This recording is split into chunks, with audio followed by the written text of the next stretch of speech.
¿Está? Bueno, pues buenos días o buenas tardes si se conectan desde otras latitudes. Bienvenidas y bienvenidos a este webinar titulado Ciencia al alcance de todos, laboratorios ciudadanos y ciencia abierta para una sociedad datificada y empoderada. Este webinar se enmarca en el proyecto de investigación Alfabetización en datos en el contexto universitario, detección de necesidades, diseño de escenarios formativos en abierto y elaboración de un referencial de competencias, Alfadata UNID, financiado por el Ministerio de Ciencia e Innovación y desarrollado por el Grupo de Investigación Inforal de la Universidad de Salamanca. En un mundo cada vez más digitalizado y datificado, el acceso a la información y a la participación en la generación del conocimiento se convierten en aspectos fundamentales para una sociedad verdaderamente empoderada. La ciencia abierta y los laboratorios ciudadanos representan, sin duda alguna, dos poderosas herramientas para democratizar este acceso y fomentar la participación activa de la ciudadanía en la investigación y en la innovación. Estas iniciativas no solo permiten que las personas accedan a la información científica, sino que permiten que sino que también brindan la oportunidad de contribuir con sus propios conocimientos y experiencias, promoviendo así una colaboración mucho más estrecha entre investigadores y ciudadanos. En este webinar exploraremos cómo los laboratorios ciudadanos y la ciencia abierta pueden fortalecer el compromiso cívico con la investigación y la innovación, cómo pueden fomentar la transparencia mediante la apertura de datos y publicaciones científicas y cómo pueden también crear espacios de colaboración interdisciplinaria que enriquezcan el proceso de generación del conocimiento. Para abordar estos temas contamos con la participación de tres destacados ponentes a los que Miramos damos en la el tuyo. bienvenida y agradecemos enormemente que estén Vale. hoy aquí con nosotros. En primer lugar, nos gustaría dar la bienvenida y saludar a la doctora Tránsito Ferreras Fernández, perteneciente a la Universidad de Salamanca, Vale. quien nos hablará Vale. sobre políticas de ciencia abierta, el caso de la Universidad de Salamanca. A continuación, también damos la bienvenida y saludamos al doctor Antonio Víctor Martín García, también perteneciente a la Universidad de Salamanca, quien nos presentará la ponencia Innovación Abierta a partir de los laboratorios vivos, los Living Labs, Ya. el caso de Eduskera. Y en tercer lugar, nos gustaría también dar una calurosa bienvenida a la doctora Almudena Ocaña Fernández, perteneciente a la Universidad de Granada, Y voy a cuya llamar ponencia Hòstia puta, titula tanqueu el Conectando saberes en escuela micro. y universidad, el caso del laboratorio pedagógico Pedala. Las responsables y moderadoras de este webinar somos, bueno, pues mi compañera Yolanda Martín González, profesora titular en la Facultad de Biblioteconomía y Documentación de la Universidad de Salamanca, y quien les habla, Ana Iglesias Rodríguez, profesora titular en la Facultad de Educación también de la Universidad de Salamanca. Ambas pertenecemos al Hearing Foral y a la red de investigación Reunid, en cuyo proyecto también se enmarca esta actividad. Bueno, pues antes de comenzar con este seminario web, por favor, insisto en que es importantísimo cerrar los micros para que no se nos incorpore otro ruido externo que no sea los ponentes a los que voy a dar paso ahora. También importante comentarles cómo vamos a proceder. Cada uno de los tres ponentes expondrá durante un espacio de 20 minutos pues, su ponencia correspondiente y ustedes pueden ir planteando cuestiones o preguntas que quieran a través del chat y Ana y yo intentaremos un poco irlas reagrupando para después, al final de las tres intervenciones, planteárselas a cada uno de los ponentes. Y sin más preámbulos, comenzamos con la primera intervención, que está a cargo de Tránsito Ferreras Fernández. Tránsito es doctora en Información y Documentación por la Universidad de Salamanca, máster en Sistemas de Información Digital y licenciada en Filología Francesa también por esta universidad. Funcionaria de carrera de la escala de facultativos de archivos, bibliotecas y museos de la Universidad de Salamanca, donde desempeña la dirección del Servicio de Bibliotecas y anteriormente la coordinación de los servicios bibliotecarios de apoyo a la investigación. Participa en grupos de trabajo como CRUE Revium, la Red de Bibliotecas Universitarias Españolas, y Bucle, Bibliotecas Universitarias de Castilla y León. En la actualidad, dentro del quinto plan estratégico de Revium, desempeña la coordinación de la línea 1 que se ocupa de la biblioteca en el contexto de la transformación digital. Fue miembro del Observatorio de Bibliometría e Información Científica, el OBIC, de la Universidad de Salamanca, y actualmente es miembro del Grupo en Interacción y e-Learning, GRIAL, de esta universidad. Tránsito Ferreras nos va a hablar en concreto de políticas de información abierta, políticas de ciencia abierta, el caso de la Universidad de Salamanca. Pues, Transi, cuando quieras. Muchas gracias. Voy a compartir mi pantalla con una breve presentación que sirve un poco de apoyo a lo que voy diciendo. Vale. Ahí estamos. Bueno, muchas gracias por invitarme a participar en este webinar en el que mi exposición, como ha dicho Yolanda, estará dirigida a hablar de políticas de ciencia abierta.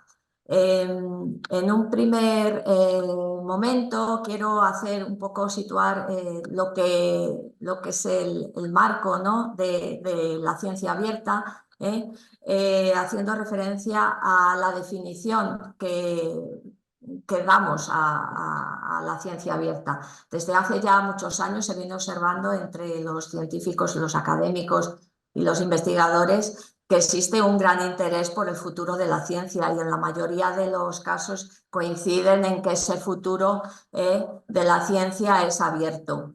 Bueno, ahora podríamos decir que ya no es el futuro, es el presente. De ahí la acuñación y extensión del término ciencia abierta.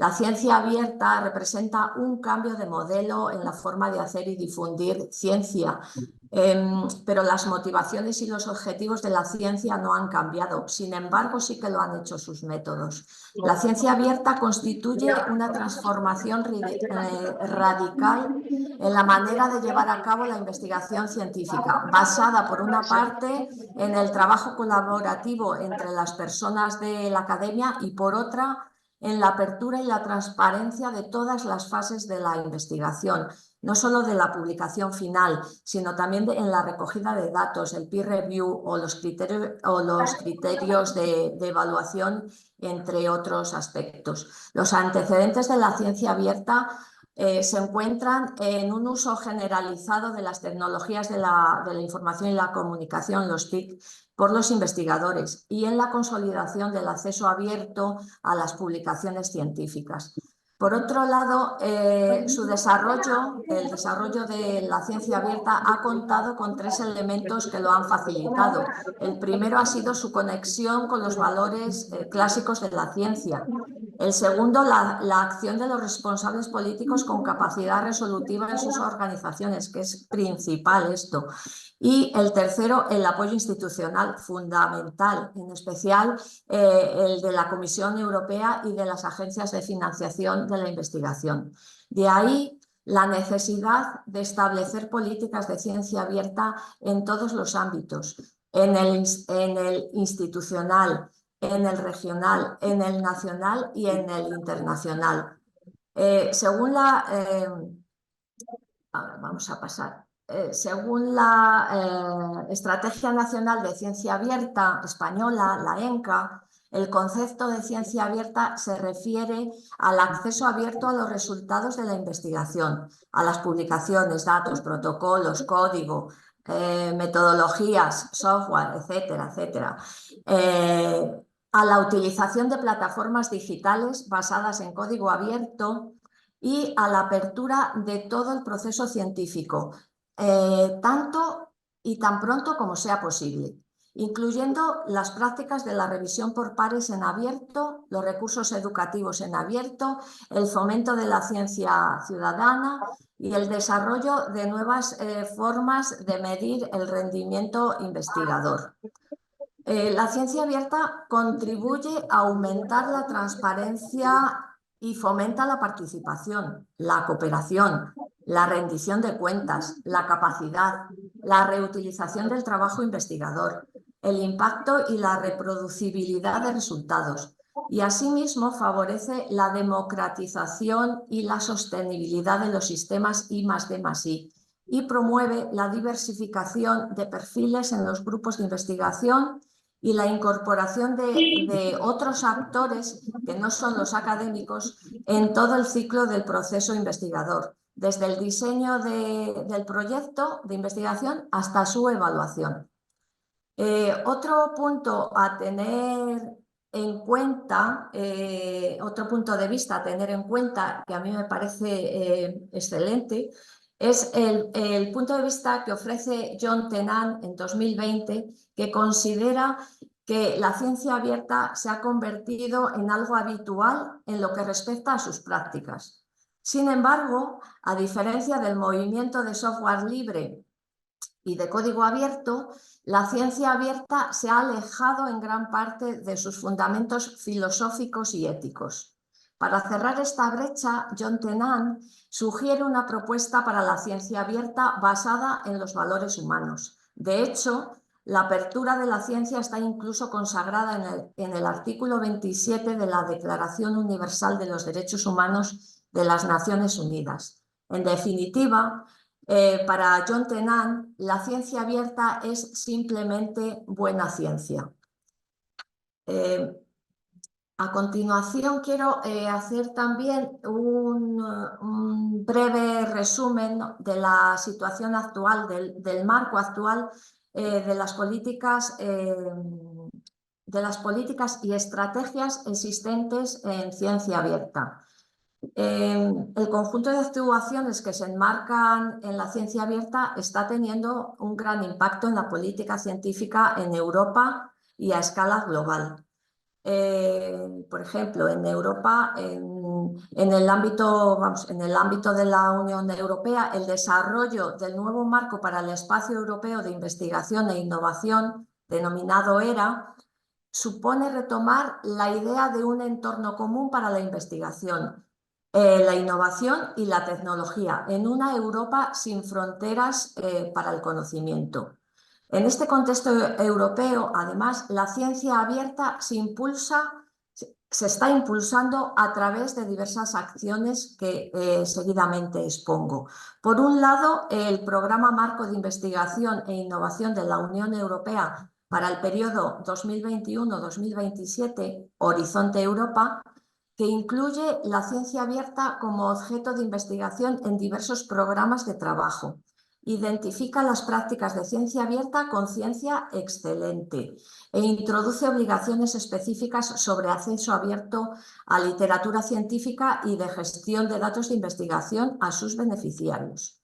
Por otro lado, el de la construcción de la nube European Open Science, uno de cuyos objetivos es crear una federación de infraestructuras de datos de investigación existentes en Europa y realizar una red de datos y de servicios relacionados con la ciencia, haciendo que estos sean interoperables, reutilizables, accesibles y en abierto. Son de acuerdo, o sea, que esos datos sean de acuerdo a los principios FAIR.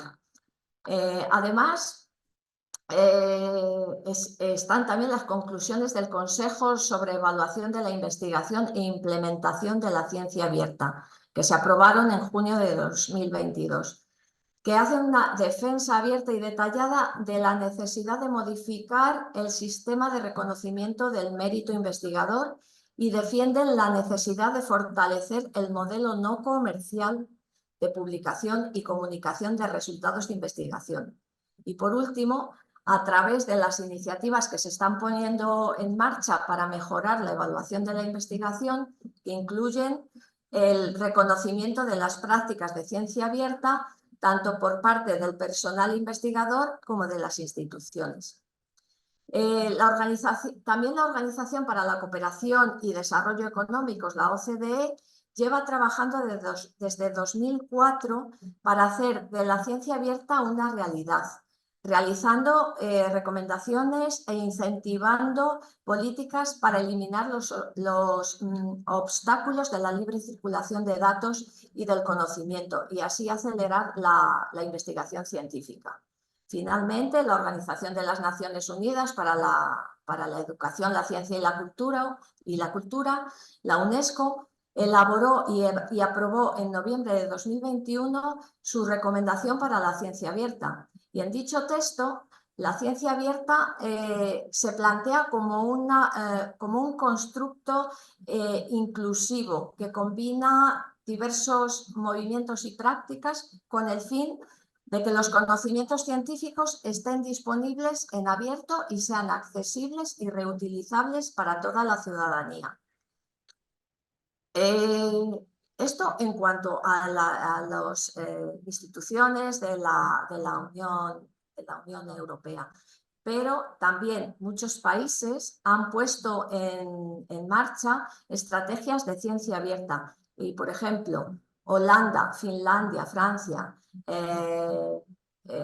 Irlanda, Suiza, Portugal, Letonia e Italia tienen políticas formalmente establecidas de ciencia abierta, tienen un programa de trabajo, un equipo y un presupuesto asignado para llevarlas a cabo.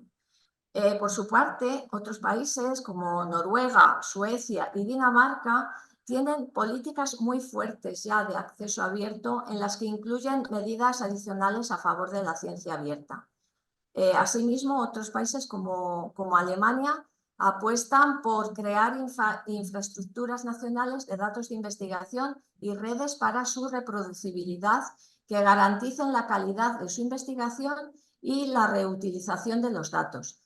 De forma transversal a todo esto, el Plan S ha conducido a las agencias financiadoras europeas de varios países a posicionarse firmemente con respecto al acceso abierto, impulsando una transición urgente hacia la ciencia abierta.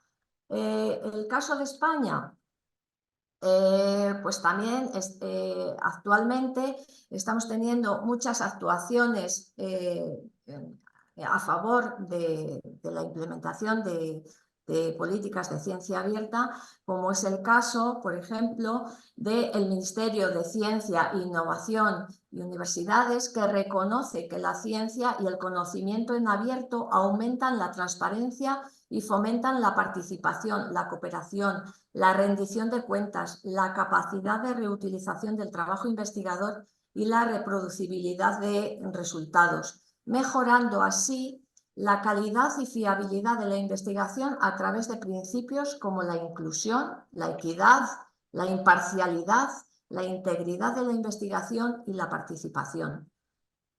Por otro lado, la Estrategia Española de Ciencia, Tecnología e Innovación de 2021 a 2027 también hace una apuesta por la ciencia abierta en su objetivo generación de conocimiento y liderazgo científico y en su eje de actuación ciencia e innovación en la sociedad. Por otra parte, el Plan Estatal de Investigación, Ciencia, Tecnología e Innovación, que estuvo vigente de 2021 a 2023, incluyó en el subprograma estatal de fortalecimiento institucional distintas iniciativas orientadas a implementar modelos de ciencia abierta e inclusiva.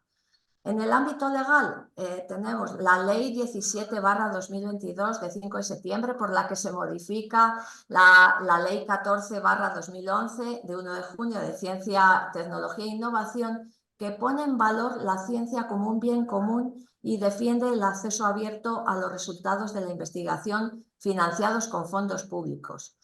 El artículo 37, ciencia abierta, impulsa el desarrollo de infraestructuras y plataformas abiertas, obliga al depósito en abierto de publicaciones, datos, códigos y métodos en los repositorios, y fomenta además la participación abierta de la sociedad en los procesos científicos. Por su parte, la Ley Orgánica 2/2023 del 22 de marzo del Sistema Universitario, la LOSU, contiene en el artículo 12 el artículo 12 fomento de la ciencia abierta y la ciencia ciudadana, que afianza el mandato de depósito en abierto a los resultados de investigación en el ámbito universitario. Todo esto, además, aderezado con la Estrategia Nacional de Ciencia Abierta española, establecida desde 2023 a 2027, que se fundamenta en todos los compromisos relativos a la ciencia abierta adoptados por distintos agentes del sistema que hemos visto anteriormente, incluidos en las leyes que he citado hace un momento. Tampoco hay que olvidar la resolución de 5 de diciembre de 2023 de la Comisión Nacional Evaluadora de la actividad investigadora, por la que se publican los criterios para la evaluación de la actividad investigadora, que incluye expresamente la ciencia abierta entre los indicadores de valoración de aportaciones científicas presentadas a las convocatorias de sexenios de investigación. En esto hemos tenido desde bibliotecas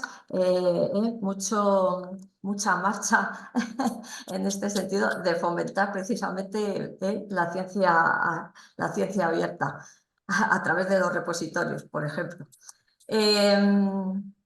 Bien, a continuación paso ya a explicar también brevemente el caso de la Universidad de Salamanca, ¿no? Cómo estamos contribuyendo desde nuestra institución a este paso hacia una ciencia más abierta e inclusiva.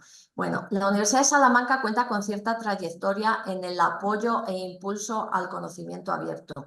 Por ejemplo, el 27 de febrero de 2009 se adhirió a la Declaración de Berlín sobre acceso abierto al conocimiento en ciencias y humanidades, con lo que se pretendía sumarse a la defensa y promoción del acceso abierto a la producción científica. Desde 2009, y a través de una estrategia definida en el equipo rectoral, liderado por el entonces Vicerrectorado de Innovación Tecnológica, se desarrollaron toda una serie de iniciativas y proyectos orientados a la implementación del conocimiento abierto en la universidad, como fueron el Open Courseware, la publicación de revistas científicas de la universidad, todas en acceso abierto, la creación y desarrollo del repositorio institucional GREDOS, el uso de software libre como el Open Journal System para la publicación de las revistas y DSpace para la gestión del repositorio, y posteriormente la adopción también del software Open Monograph Press para la publicación de monografías en abierto. En 2011, y de acuerdo al Real Decreto 99/2011, por el que se regulan las enseñanzas de oficiales de doctorado, la Universidad de Salamanca aprobó en Consejo de Gobierno la normativa para el depósito de las tesis en el repositorio institucional. Por otro lado, ahora mismo hay un nuevo Real Decreto, el 576/2023, también que regula las enseñanzas de doctorado y que modifica al anterior, por el que, y en este nuevo Real Decreto, se exige un doble depósito de la versión electrónica de las tesis doctorales, tanto en los repositorios institucionales de cada universidad como en un repositorio del Ministerio de Ciencia, Innovación y Universidades. Por tanto, la Universidad de Salamanca deberá desarrollar o modificar la normativa anterior de acuerdo con este nuevo Real Decreto. Más recientemente, la Universidad de Salamanca, y en sintonía con los movimientos internacionales de apoyo a la ciencia abierta, participa también en proyectos europeos de investigación e innovación para ciudades y ciudadanos, y es el caso del proyecto de European Campus of City University EC2U, que es una alianza multicultural y multilingüe compuesta por 8 universidades históricas, orientadas a la educación y a la investigación y comprometidas, esto es lo fundamental, con la ciencia abierta y con la ciencia ciudadana. Finalmente, la Universidad de Salamanca se alinea con la Estrategia Nacional de Ciencia Abierta, con la ENCA, y que indica que la ciencia abierta implica una evolución en la forma de producir, financiar, comunicar y evaluar el conocimiento científico. Asimismo, la USAL, como miembro de la CRUE, Revium y UNE, la Unión de Editoriales Universitarias de España, apoya todas las declaraciones conjuntas de las universidades en sus compromisos con la ciencia abierta.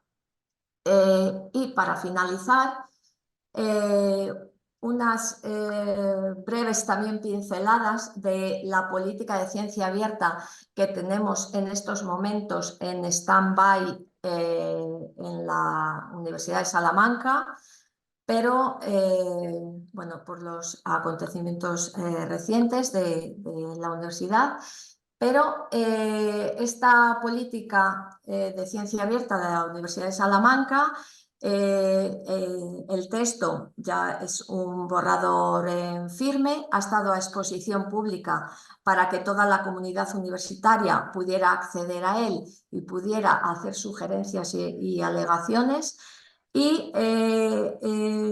con esta política, la Universidad de Salamanca, al adoptar una política de ciencia abierta, la Universidad de Salamanca se comprometerá a promover y dar soporte a la ciencia abierta en el marco de la institución a través de su plan estratégico. La Universidad de Salamanca promoverá las medidas adecuadas que favorezcan los objetivos de la ciencia abierta, fomentando el acceso y la publicación en abierto de su producción científica, docente e institucional. Y el propósito de esta política no es otro más que adoptar las políticas existentes, así como identificar las responsabilidades y compromisos que la Universidad de Salamanca adquiere en materia de ciencia abierta. Igualmente, la política de la Universidad de Salamanca sostiene el compromiso con la consecución de los Objetivos de Desarrollo Sostenible de la Agenda 2030. Y por su parte, es obvio, o por otra parte, es obvio que la política de ciencia abierta de la Universidad de Salamanca estará sujeta a los cambios legales y a todos aquellos cambios motivados por la práctica científica. La universidad realizará un seguimiento y evaluación de las políticas de ciencia abierta impulsadas por los distintos organismos nacionales e internacionales con el fin de ir adaptando esta política cuando esté en marcha, claro, y aprobada. En este punto también del portal de la producción científica de la Universidad de Salamanca ofrecerá indicadores que permitan evaluar los avances realizados, así como la revisión y modificación de esta política. Y nada, este es un poco el marco que he querido exponer sobre la situación, ¿no?, de la promoción de ciencia abierta que hay actualmente. Muchas gracias. Gracias a ti, Transi. Te mandamos un aplauso virtual por esta interesante presentación que nos has hecho, que además sirve muy bien de contextualización, porque ciencia abierta y ciencia ciudadana van de la mano, ¿no? Con lo cual es importante saber cuáles son los postulados que tenemos en el marco de la ciencia abierta para poder entender después de dónde vienen o por qué o cuál es la razón de ser de los laboratorios ciudadanos, sobre los que nos hablarán ahora los siguientes ponentes. Muchas gracias, Transi. Pues muchísimas gracias, Transi, por tu excelente exposición, y damos paso a nuestro segundo ponente, Antonio Víctor Martín González. Antonio Víctor es catedrático de la Universidad de Salamanca, investigador del Grupo de Investigación, Procesos, Espacios y Prácticas Educativas, miembro del Instituto de Investigación Biomédica de Salamanca, IPSAL. Ha sido director de Pedagogía Social, Revista Interuniversitaria, y director del Máster Estudios Avanzados de Educación en la Sociedad Global. Actualmente dirige el Laboratorio de Transferencia Social del Conocimiento Educativo, EduSal Lab, y es coordinador del programa de doctorado en Educación de la Universidad de Salamanca y director del título propio internacional Intervención Socioeducativa, CETIS-USAL. En este curso académico, además, la USAL le ha concedido el Premio María de Maeztu a la Excelencia Científica 2024. Y sin más preámbulos, lo que podemos decir es que Antonio Víctor va a abordar la temática titulada Innovación abierta a partir de los laboratorios vivos, los Living Labs, el caso de EduSal Lab. Así es que cuando quieras, Antonio. Buenos días, muchas gracias, Ana. Muchas gracias a todos los asistentes y a las organizadoras. Efectivamente, yo voy a hablar del tema de los laboratorios vivos, el caso concretamente de un laboratorio que quiero presentarlo, que tenemos aquí en la Facultad de Educación de la Universidad de Salamanca. Voy a seguir un guión porque lo más complicado de esto es tratar de decir algo interesante en 20 minutos. Así que bueno, voy a organizar las ideas en torno a este pequeño guión que tenemos aquí. En primer lugar, quiero hablar del concepto de laboratorio social, o por lo menos cómo entiendo yo eh, lo que puede ser un laboratorio social, y dentro de esa etiqueta más amplia, lo que son los laboratorios vivos o los living labs. Y dentro de eso también el laboratorio que tenemos en la universidad, que acabo de mencionar, donde se hace una triple actividad: investigación, innovación y formación. Bueno, obviamente lo que es la actividad de investigación no la voy a poder comentar, pero sí me detendré un poquito más en lo que es la actividad formativa, ¿no?, del laboratorio, en torno a lo que es la idea del aprendizaje experiencial, lo que es el aula, lo que nosotros llamamos el aula experiencial, y terminaré la presentación señalando algunos proyectos concretos que estamos realizando en este momento en el laboratorio. Simplemente los voy a mencionar, en particular aquellos que tienen una mayor implicación de usuario, porque me parece que esa es una de las claves más importantes de todo este asunto. Bueno, quiero empezar con esta frase de un autor, de Bruno Latour: «Dadme un laboratorio y moveré el mundo». Lógicamente es una frase que parafrasea, valga la redundancia, a aquella famosa de Arquímedes, ¿no?, «Dadme una palanca y un punto de apoyo y moveré el mundo». Con esto lo que se está haciendo es, Latour lo que quería era fundamentalmente destacar el valor estratégico de los laboratorios. Quizás nos podría parecer que es un tanto exagerado en este momento, pero no lo es tanto si consideramos, por ejemplo, el caso que cita precisamente Latour, del laboratorio de Louis Pasteur en Francia, cuando en el siglo XIX miles y miles, cientos de miles de animales de granja morían diariamente como consecuencia de algo que no se sabía exactamente qué era. Bastó que Pasteur y Koch, el equipo de investigación, fueran a las granjas, tomaran una muestra de tejidos y los llevaran al laboratorio para analizarlo. Bueno, esto, salvando las distancias, es algo que yo creo que se puede considerar también aspectos conceptuales a la hora de entender cómo funciona o cómo puede funcionar un laboratorio social. Creo que de esta idea de lo que son los laboratorios científicos naturales, de clínica, de ensayo clínico, de probetas, podemos extraer un poco esta primera idea que quiero destacar en cuanto a lo que puede ser la forma de entender un laboratorio social. En primer lugar, como un lugar, como la visión de un lugar en donde se puede reproducir con precisión un evento, un suceso, un fenómeno que sucede fuera, ¿no?, en el exterior. Por lo tanto, se establece una conexión que yo creo que es un elemento desde el punto de vista conceptual muy importante para entender todo esto de los laboratorios sociales, entre el contexto social si fuera un laboratorio físico-natural, el contexto natural, y el contexto académico o el contexto científico. Y esto es una idea básica de la sociología de la ciencia, ¿no?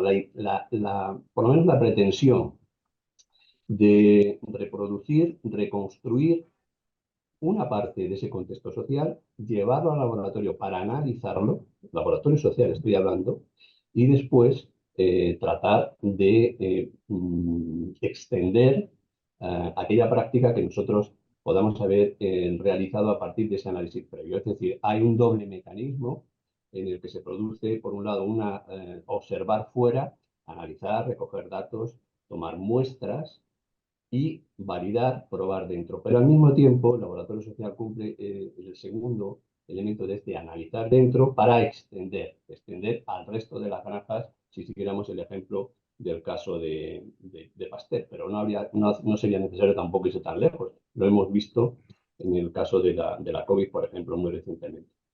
Bueno, esto nos lleva o nos remite, no hay tiempo a desarrollarlo, pero a conceptos importantes como puede ser el de la observación participativa, mucho más claramente, el concepto de transferencia, desplazamiento, metáfora, todo eso está presente en el ideario, en lo que puede ser la idea de un laboratorio. Por tanto, me quedaría, diría, una primera idea de cómo podríamos entender, o por lo menos cómo lo entiendo yo, el laboratorio social es un lugar donde se experimenta. Obviamente no estamos hablando de experimentar con personas.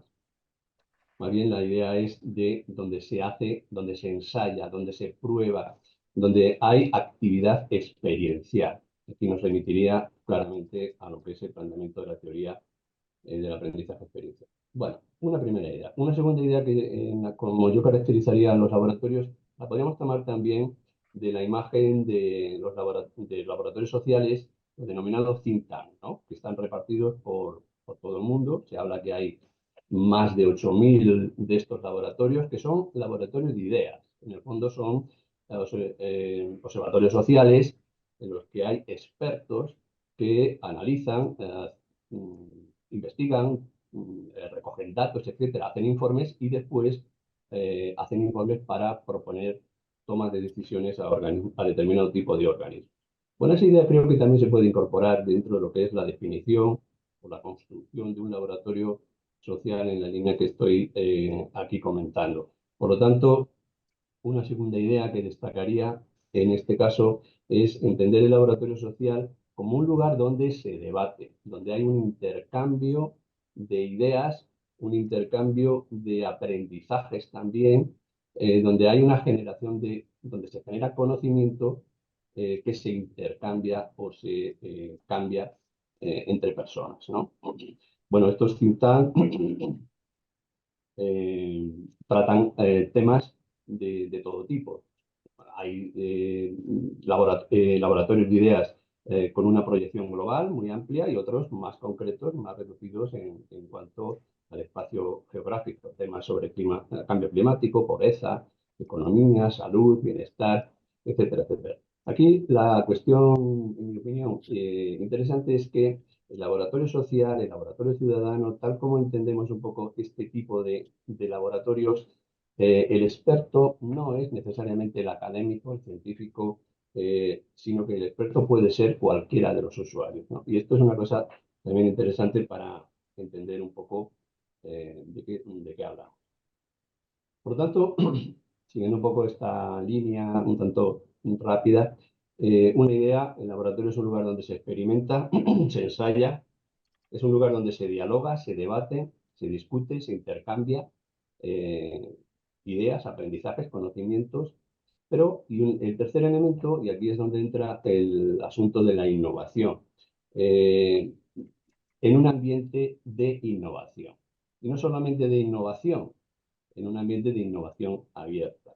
Aquí es donde interviene un poco la cuestión de recuperar ese doble canal de fuera adentro y de dentro afuera, ¿no? De fuera adentro significa abrir los procesos de innovación a la información, a la aportación, a diferentes canales de información y de aportación del exterior. Abrir en este caso la entidad en la que está el laboratorio, el propio laboratorio, a esa información que viene de fuera y al mismo tiempo ese ambiente de innovación abierta significa proyectar, transferir aquello que se construye, que se genera, que se innova, que se crea en el laboratorio fuera, ¿no? Por lo tanto, esto creo que la clave o lo interesante es pensar en la necesidad que en este momento hay y la oportunidad que en este momento hay de pensar y repensar en nuevas infraestructuras, en este caso universitarias, podría decir educativas, sociales, como queramos. Pero como vemos, por lo menos yo me muevo en la universidad, repensar nuevas infraestructuras universitarias conforme a esa cultura de la innovación y con todo lo que significa de emprendimiento, de empoderamiento, conectadas, mucho más conectadas con la sociedad. En el fondo es esto que en la Unión Europea llama proyectos de cuádruple hélice: administración, universidades, empresas y usuarios, ¿no? Bueno, llegados aquí, laboratorios sociales, laboratorios ciudadanos, hay una gran tipología de laboratorios que en los últimos años están apareciendo. Por ejemplo, en la imagen de arriba se ve un local donde tipo de los Fab Labs, ¿no? Donde personas del ámbito comunitario, vecinal, pueden acudir a realizar determinado tipo de proyectos utilizando una maquinaria o unos elementos técnicos, los que sean, ¿no? En el segundo podemos ver un ejemplo de un coworking muy desarrollado últimamente por empresas también vinculadas a entidades bancarias y otro tipo de cosas, o en el tercero un laboratorio ciudadano propiamente dicho, tomando esa fotografía, un laboratorio ciudadano de Cuenca en una biblioteca en donde hay convocatorias en las que participan gente, usuarios, eh, para compartir proyectos, ideas, etcétera, y realizarlas de manera conjunta, ¿no? Bueno, en esa línea, poco tomando un poquito de cada una de esas cosas, es donde aparecen también los Living Lab, los laboratorios vivos que voy a comentar ahora. Tercera cuestión que entonces, como idea, ¿no? Como rasgo, como característica de lo que son los laboratorios sociales, es un lugar donde se aprende en cooperación, en colaboración, hay un aprendizaje compartido. Creo que esto también es importante destacar. Los Living Labs. Bueno, es un tipo de laboratorio, diría yo, social, espacios de participación que tienen un componente muy claro de diseño de productos, de nuevos productos, de innovación, todo ello muy centrado, con un enfoque muy centrado en el usuario, ¿no? Como decía antes, pensando en un usuario que también debe participar, el usuario que es el destinatario final del producto. El Living Lab debe incorporar, por definición, por lo que es este tipo de laboratorio, debe incorporar al usuario, a aquella persona que va a ser, o aquel grupo de personas que va a ser destinatario de lo que se genere, del producto o del proyecto, en el proceso de elaboración y desarrollo, en algún momento de ese proceso. Tenemos codiseño, colaboración. El Living Lab tiene una característica también interesante, muy difícil de llevar a la práctica en realidad y de saber exactamente qué significa, pero conceptualmente es el que se trata de generar entornos realistas o familiares, es decir, generar situaciones lo más parecidas o similares a lo que son contextos de vida cotidiana. En el fondo, en la práctica, mejor dicho, la forma de resolver esto es analizar a las personas, a los grupos de personas en sus contextos de vida cotidiana. Reproducir esos contextos en una situación de laboratorio, cuando hablamos de personas, obviamente es mucho más difícil, pero sí analizar o tratar de analizar, y ahí intervienen cuestiones como conocemos de investigación, acción participativa y otro tipo de cosas que se pueden incorporar en los procesos, sobre todo de investigación. El Living Lab tiene ese enfoque de ecosistema, implicación de investigadores, empresas, de organizaciones públicas, usuarios, y sobre todo tiene una característica también, creo que muy importante, y es que hay una conexión muy clara, muy directa, muy significativa con el contexto local y regional. Esos proyectos que se hacen, que hemos visto en la pantalla anterior, están pensados para su aplicación, su desarrollo en contextos próximos, ¿no? Locales, regionales, generalmente. Bueno, los Living Lab, por dar una visión un poco general, están asociados en esa red europea que es la ENOL, que tiene reconocidos más de 470 Living Labs. En España hay, eh, hace 2 años por lo menos, nosotros analizamos 5 o 6 en un trabajo que hicimos, pero había en torno a 20 de estos Living Labs, ¿no? Que trabajan diferentes tipos de temáticas: inteligencia artificial, educación, participación, bienestar y salud. Hay living labs especializados en sectores específicos de población, por ejemplo, en personas mayores, los senior labs, etcétera. Bueno, por cerrar un poco este primer apartado, ¿qué componentes o qué elementos podríamos tener en cuenta o deberíamos tener en cuenta para entender el funcionamiento del ecosistema Living Lab? Lo voy a proyectar y voy a destacar lo que me parezca un poquito más interesante. Bueno, voy a seguir este esquema. Por un lado, lo que es el entorno del Living Lab, el enfoque y los resultados. 3 elementos muy importantes para entender qué significa esto del Living Lab, ¿no? Del laboratorio vivo, laboratorio viviente. Por un lado, ¿qué se hace en un entorno del Living Lab? Bueno, lo he dicho antes, hay investigación, hay innovación, hay formación. La palabra clave aquí es la innovación, sin duda. Algo que tenga que ver con esa cultura de la innovación, del cambio, de la mejora. Y la investigación está muy supeditada hacia esa innovación y la formación también está muy supeditada a esa innovación. Cualquiera de las 3 líneas, cualquiera de las 3 actividades, de los 3 elementos, innovación, investigación y formación, la clave es que tienen que estar muy claramente conectados con su entorno social y en algún momento del proceso de cualquiera de ellos deben incorporarse los usuarios. Aquellos colectivos, aquellas personas, aquellos grupos a los que se supone se dirige la innovación que se está generando, ¿no? O el proyecto que se quiere desarrollar. La incorporación de estos usuarios puede ser bien como evaluadores, probadores de algún producto, colaboradores o directamente codiseñadores y co-creadores, ¿no? El enfoque de Living Lab se refiere al enfoque de sistema, en donde de alguna forma hay que implicar en todo el entramado pues, diferentes agentes comunitarios, empresas, entidades públicas, colegios, centros, investigadores, usuarios. Lógicamente, el enfoque de Living Lab incluye también una infraestructura técnica, material, un nivel de apertura, una comunidad, es decir, la gente que participa en el proyecto, que participa en el laboratorio, tiene que tener unos intereses compartidos, unas características o al menos unos intereses compartidos. Hay que ser conscientes también que los proyectos, porque se funciona en base a proyectos, tienen una vida limitada y que también hay que tener en consideración aspectos como, por ejemplo, el tema escalar, es decir, no se puede dar cabida a toda la gente o a mucha gente que haga impracticable el desarrollo real, ¿no? De alguno de estos proyectos. Y luego, una cosa también muy importante en esta definición del ecosistema de un Living Lab es el tema de los resultados. Aquí destacar simplemente que los resultados se refiere a productos. Productos son, en el caso educativo, que es en el que probablemente nos movemos todos los que estamos en este momento aquí, se refiere a productos, a recursos socioeducativos, ¿no? Pero que sean tangibles, que puedan ser evaluables y sobre todo que pueda ser evaluado su impacto. Y esto también es otro aspecto importante a considerar, la evaluación del impacto de aquello que se genera en el entorno del laboratorio vivo.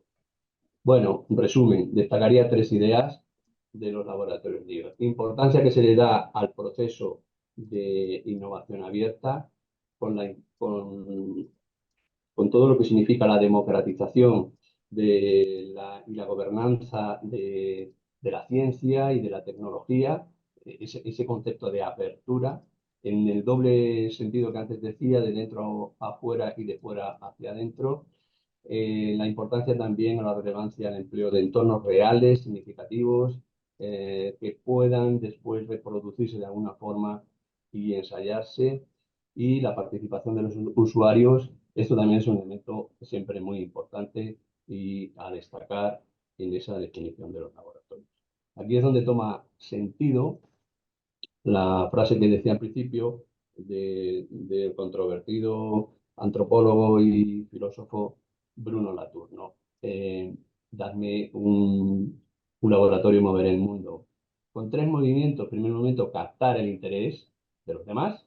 Eso significa captar el interés de los usuarios, de la comunidad, de los sectores empresariales, de los sectores educativos, de las entidades sociales, en fin, implicar a la comunidad extraacadémica. Estoy hablando desde la universidad, lógicamente.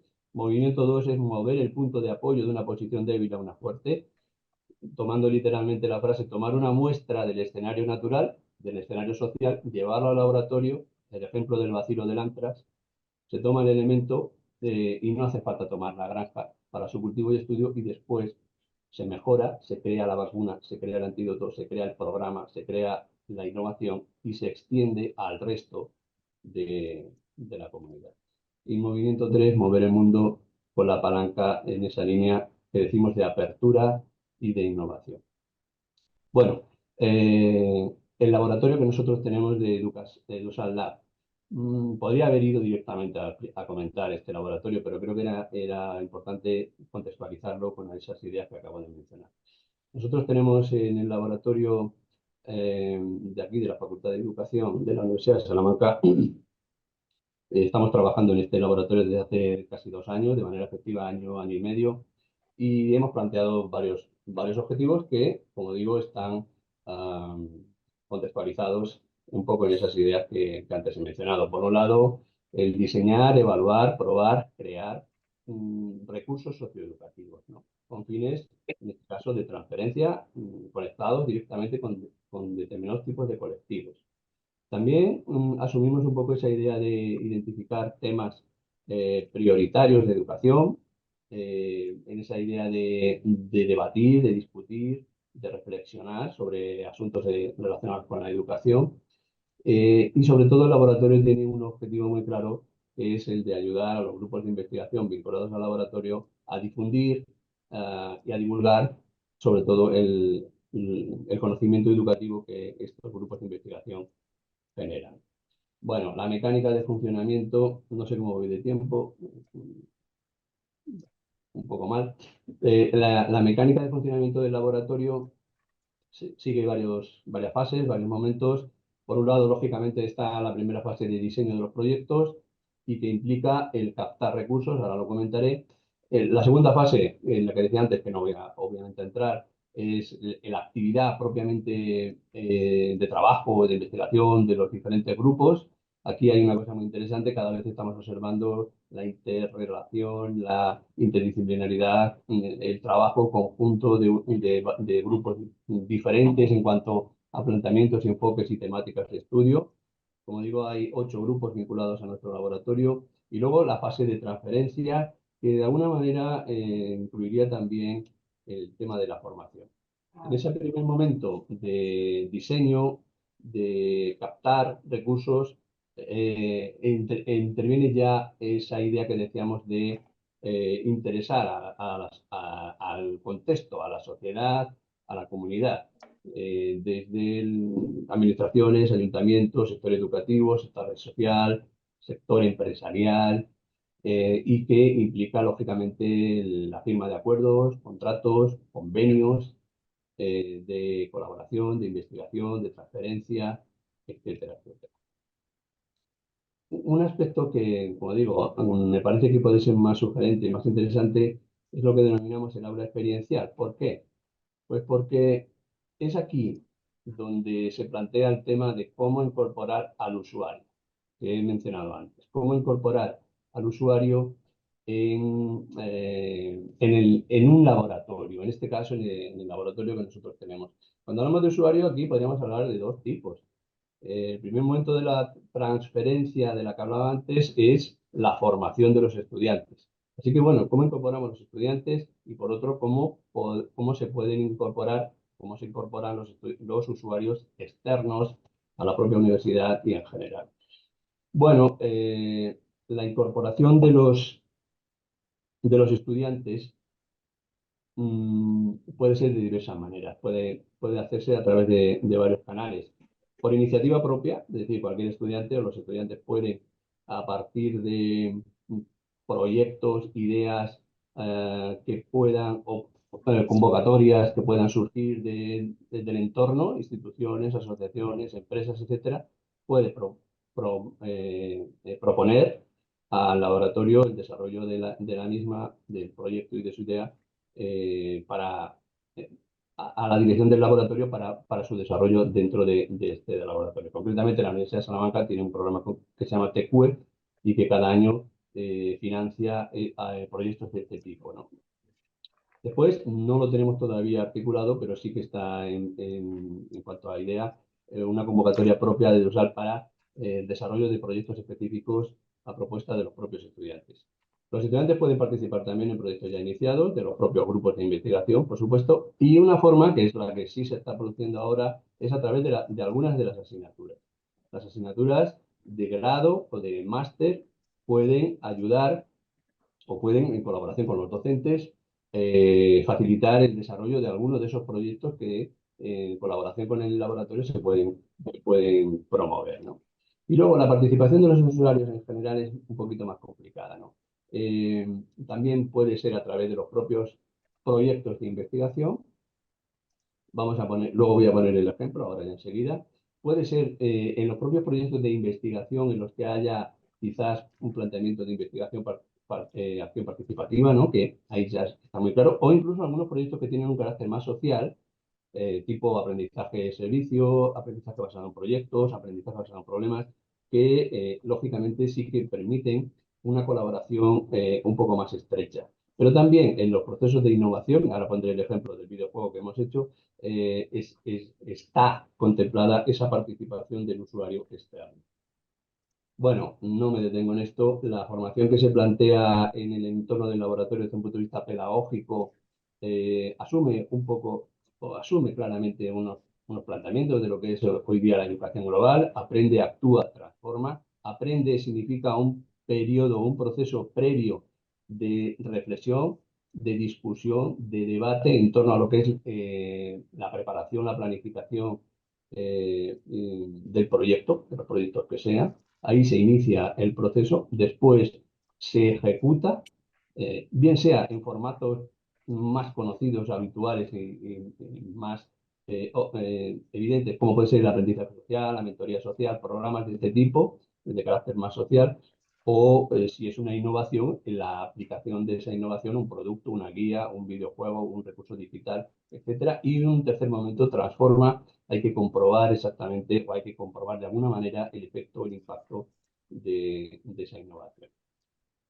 Bueno, aquí, por ejemplo, hay unas imágenes del año pasado de algunos estudiantes de un grupo de educación social, donde en el aula, en colaboración con el laboratorio, se ensayaron algunas actividades que después se ejecutaron. Esas son las imágenes en una residencia de mayores, y después tratamos de comprobar, o por lo menos de analizar, de qué manera funcionaron en la práctica o en un contexto real de residencia estas actividades diseñadas previamente. Es un ejemplo. Bueno, hay otras formas de participación de los estudiantes, sobre todo lo que son la elaboración de materiales. En este caso están en YouTube, materiales que están recogidos también en el laboratorio, materiales elaborados por los grupos de propios estudiantes, y que los damos a conocer, esos trabajos que tienen ese contenido audiovisual a través de la página del laboratorio. Bueno, en este momento el laboratorio, y termino, tiene 11 proyectos activos. Voy a mencionar varios porque en ellos están incluidos ese elemento que antes decía y que les da un poco, que tiene más relación con el contexto del seminario de hoy en cuanto a la innovación abierta y la democratización de la ciencia, etcétera, ¿no? El proyecto estrella que tenemos en este momento es un proyecto del Ministerio en el que se ha generado dentro de una de las salas del laboratorio un espacio en donde se reproduce con una bola, con esa esfera que aparece ahí, pues el planeta Tierra, con todos los elementos climatológicos que lo caracterizan, ¿no? En tiempo real. A ese espacio están acudiendo ya, ha pasado ya un montón de colegios de primaria y secundaria, hay previsto unos 5.000 estudiantes estos colegios que acaben pasando. Y el proyecto además tiene continuidad el año que viene incorporando en un segundo proyecto, una continuación del proyecto, a personas mayores que también seguirán un poco estas visitas. El proyecto incluye la creación de material didáctico, etcétera, ¿no? Es un ejemplo que acabo de decir. Otro ejemplo de proyecto que estamos desarrollando es un proyecto también con personas institucionalizadas, con mayores institucionalizados, en el que implica la recogida de la memoria biográfica relacionada con el entorno escolar de estas personas mayores y que ellos mismos sean capaces, a través de un proceso de formación previa, lógicamente, del uso de tecnologías, de generar material con sus vivencias en formato digital, ¿no? En diferentes tipos de formatos de carácter digital. Estas son imágenes de esta misma semana de estudiantes que colaboran y participan en el proyecto con los propios mayores. Hay un proyecto también relacionado con la naturaleza que también estaba siendo bastante interesante, en donde se analiza todo lo que tiene que ver con la educación ambiental, el cambio climático, con colegios y con escolares en general. Y el último, y termino, el proyecto, en este caso ya no es un proyecto social como los anteriores, sino que trata de mostrar un producto concreto. En este caso es un videojuego que hemos elaborado, un videojuego de tipo cultural y en el que ahora estamos en la fase de prueba, de ensayo, y en el que en algún momento sí que participaron, mejor dicho, personas mayores en el codiseño o por lo menos en la opinión de determinados elementos, sobre todo de usabilidad, etcétera, etcétera, ¿no? La idea de este material, de este videojuego, es hacer una red de videojugadores dentro de la ciudad de Salamanca, en la que participen bibliotecas, centros de día, centros de mayores, para promover fundamentalmente la interacción social. Lógicamente, no tanto el tema del juego es una cosa de pretexto secundario. Bueno, hay más proyectos. Termino con 3 o 4 reflexiones finales. Primero, creo que estamos en un momento muy interesante para repensar las infraestructuras, para potenciar lo que se ha dicho siempre, ¿no? Las metodologías activas, intentando conectar el mundo universitario académico con el entorno. Creo que un instrumento para eso pueden ser los Living Lab como un instrumento de coordinación, por lo menos así es como nosotros entendemos el laboratorio que tenemos, que estamos promoviendo, ¿no? En segundo lugar, clave como reflexión final es el tema de la participación de los usuarios, no solo los estudiantes. Y aquí hay varios puentes que se pueden establecer. En la práctica, y concretamente esto que aparece ahí es el resultado de un estudio que hicimos, como mencioné antes, hace unos años, hace un par de años. En la práctica se utilizan estos canales, ¿no? La web de los laboratorios para sugerencias, para participar en los blogs o en las redes sociales, etcétera. Actividades organizadas de los propios laboratorios, implicación en los proyectos ya activos, si hay una convocatoria desde el laboratorio que se pueda dar a conocer al exterior, establecer una serie de premios, de becas, etcétera. Pero creo que esta es, digamos, ahora mismo el tema que no está del todo resuelto. Nosotros comprobamos que más allá de lo que se indicaba en las páginas web de estos Living Lab de españoles, en la práctica la participación del usuario final no estaba del todo conseguida. Más bien el usuario era visto como alguien que prueba el producto, pero la participación en el proceso de elaboración del mismo no estaba, como digo, del todo desarrollada, conseguida, etcétera, ¿no? Bueno, me quedo con esto, yo creo que me he ido, no lo sé, estaba muy pendiente, no sé si me he ido de tiempo. Muchas gracias.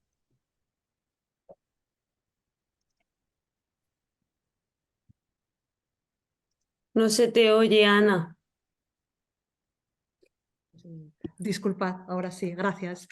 Decía que muchísimas gracias, Antonio Víctor, por esta excelente exposición. Sin duda, nos ha servido a todos para tener ese panorama general y sobre todo para tomar conciencia, especialmente los que nos dedicamos a la investigación, de la importancia que tiene conectar directamente con la sociedad. La sociedad tiene mucho que decir y cada vez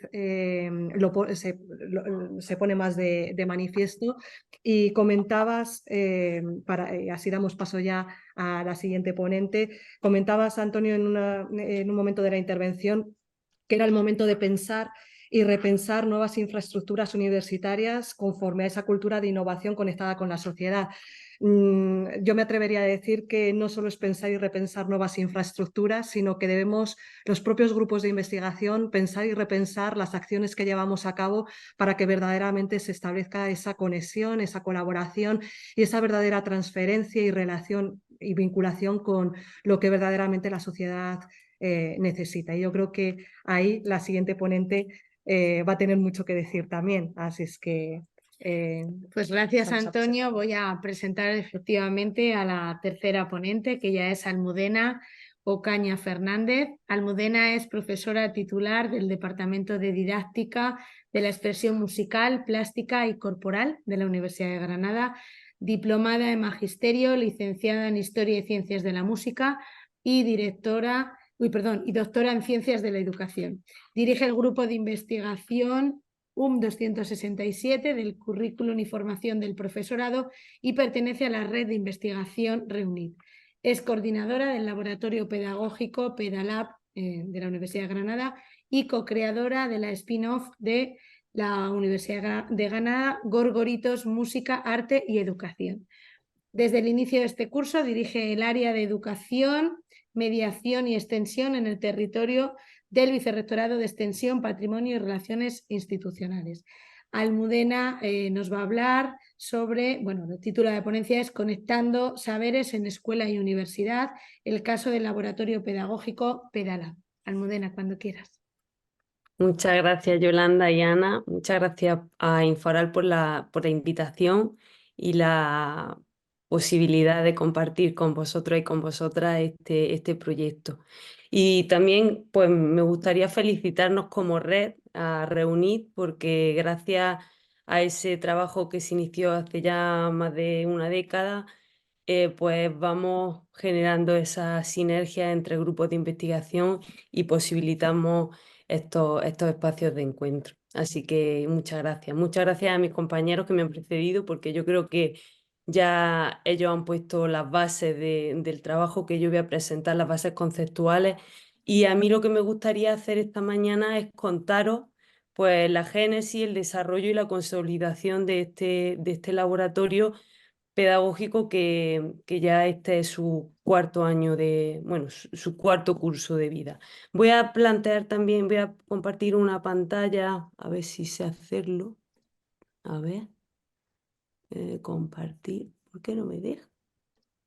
Esto yo estoy acostumbrada a utilizar el Meet y este me resulta en básico. Aquí, creo que aquí. Pero no me sale. No sé qué sucede. A ver. Almudena abajo, donde dice compartir Sí, pantalla. le he dado a compartir, pero me pone... Señala la pantalla que quieras Sí. Es compartir. que no la veo. Abre primero, abre La tu tengo presentación. abierta, es que ese es el rollo, que la tengo Que no abierta la ves igual. y no sé por qué no se ve. Qué lío, no sé. Es verdad que la tengo abierta justo detrás. No sé si os la mando y la podéis vosotras poner por ahí. Sí, Quizás sea más sencillo. ¿Os la puedo mandar directamente por WhatsApp o preferís por No, mejor correo? por correo. sí. Vale, pues bueno, voy hablando y os la voy mandando Vale. Perfecto. por correo porque no sé por qué no me... Es una torpeza mía, seguramente. A ver, voy a buscar por aquí, disculpa. Em, Te la mando a ti, Yolanda. Vale, fenomenal.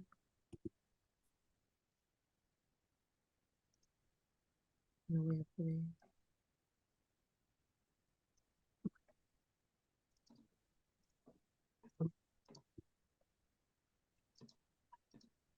ya te la estoy enviando. Vale, estupendo. Pero mientras sigo yo hablando y así Perfecto. no, Estupendo. no distraemos más, no perdemos más tiempo. Bueno, lo que os comentaba, este trabajo surge en un momento en el que el grupo de investigación está finalizando un proyecto sobre ecología de aprendizaje y en el que hemos tenido mucha conexión con diferentes espacios educativos y hemos realizado una investigación como siempre solemos hacer desde nuestro grupo y desde otros grupos que participaron en esta investigación de la Universidad de Valladolid, como CEAE, de la Universidad de Cáceres, el equipo Nodo, y de Málaga, que el grupo PROCIE. Estamos trabajando en este proyecto sobre ecología de aprendizaje y fuimos todo el tiempo muy cuidadosos en los momentos de llegar al campo, de hacer las negociaciones, de hacer luego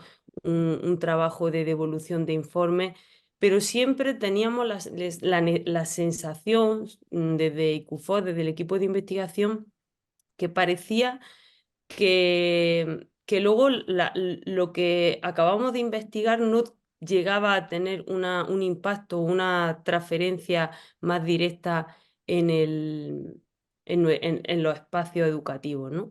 Y se corroboraba un poco una cuestión que aparece en la literatura científica sobre estas cuestiones, que tiene que ver con esa brecha que muchas veces existe entre la universidad y la escuela.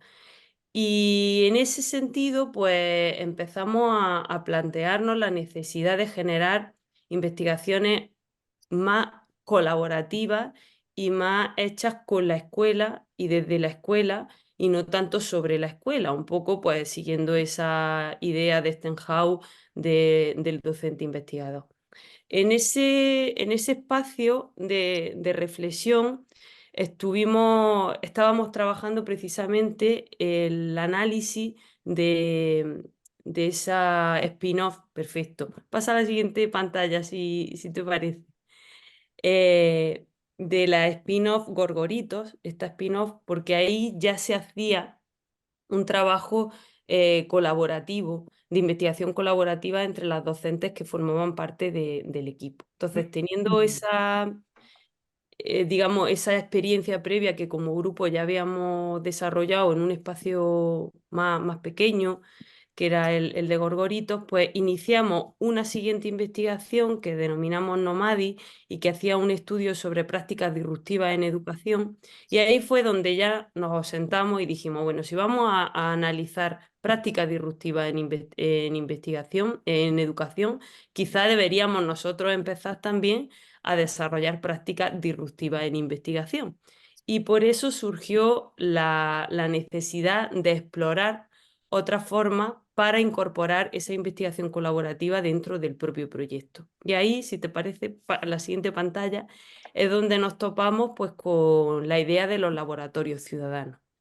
Los laboratorios ciudadanos como ese espacio, como esa herramienta que nos permite conectar a personas de diferentes contextos, con diferentes saberes y que pueden generar un conocimiento compartido a través de esa acción colaborativa, abierta y vinculada, en este caso, al desarrollo de bienes comunes, ¿no? Siguiendo también la idea de Antonio Lafuente.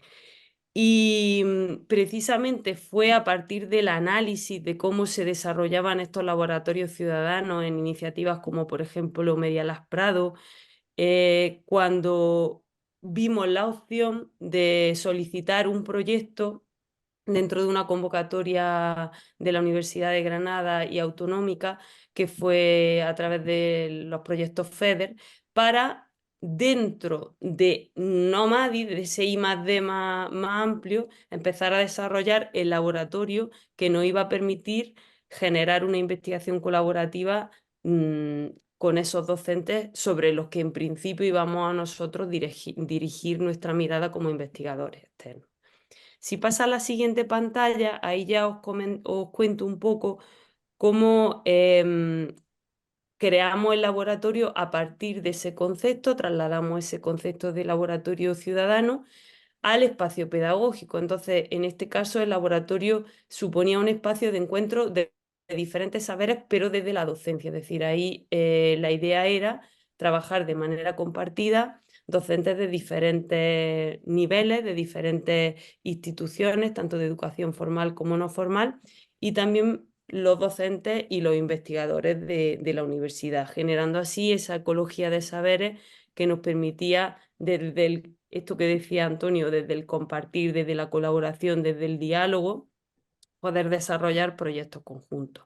Y los tres pilares en los que se basó la idea del laboratorio desde el principio fueron, pues, la formación, la investigación y la transferencia como soporte para empezar a generar ese cambio educativo, o por lo menos para empezar a repensar la educación desde otros sitios y poder generar algunas estructuras de cambio y de transformación. Os voy a contar, si pasa a la siguiente diapositiva, ahí os he puesto un poco el desarrollo con hitos, ¿no? Dentro del laboratorio.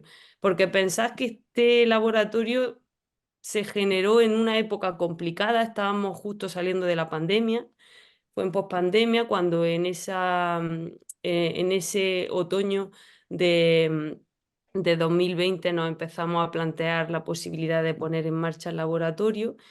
Y ahí aparecen algunos hitos para que de alguna manera yo voy a iros contando ahora qué ha ido pasando en cada curso y cómo ha ido evolucionando la actividad del laboratorio, desde ser algo pues vinculado simplemente a nuestro grupo de investigación y de una manera como muy de andar por casa, a institucionalizarse e incorporarse dentro de una estructura como es el Vicerrectorado de Extensión Universitaria de la universidad. Entonces, si pasa a la siguiente diapositiva, os cuento un poco cómo iniciamos, porque quizá esto pueda ser ilustrativo para otros compañeros y compañeras que en un momento determinado digan, bueno, ¿y esto cómo lo ponemos en marcha, no? Os tengo que decir que esto fue una cabezonería de 3 o 4 personas, porque todo el mundo nos decía que esto era una locura, que no iba a durar más de 3 meses, que nadie se iba a quedar sin un sello institucional detrás en esta actividad. Y bueno, pues fue un empeño de la gente, las personas que participábamos en ese momento en ICUFOM, ¿no? Lanzamos un cibercafé, una convocatoria a un cibercafé en enero de 2021 a través de diferentes redes, y allí pues sorprendentemente aparecieron 40 personas, y esas 40 personas estuvieron trabajando durante 1 hora y media en grupos de trabajo individuales por sala. Todo esto estoy hablando en virtual, ¿eh? No nos vimos hasta casi pasado un año. Y en esa virtualidad, pues queríamos saber qué necesitaban esas personas que habían acudido a la convocatoria del laboratorio, ¿no?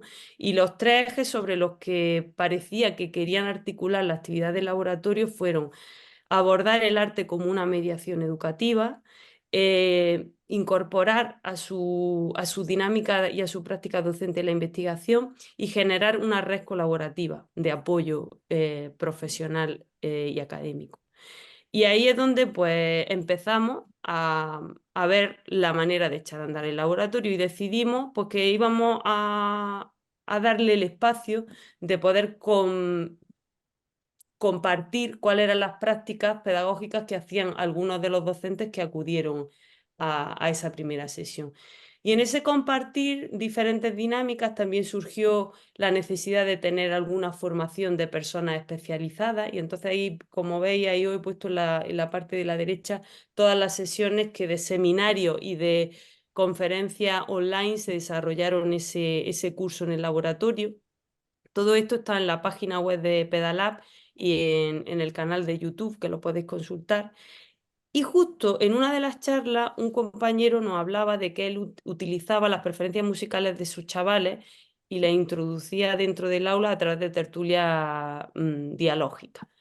Y eso resonó un poco en el grupo de docentes, que poco a poco se fue consolidando, porque de esos 40, pues luego ya os podéis hacer una idea de lo que sucedió, ¿no? Se fueron desconectando y al final quedó un grupo de 14, 15 personas.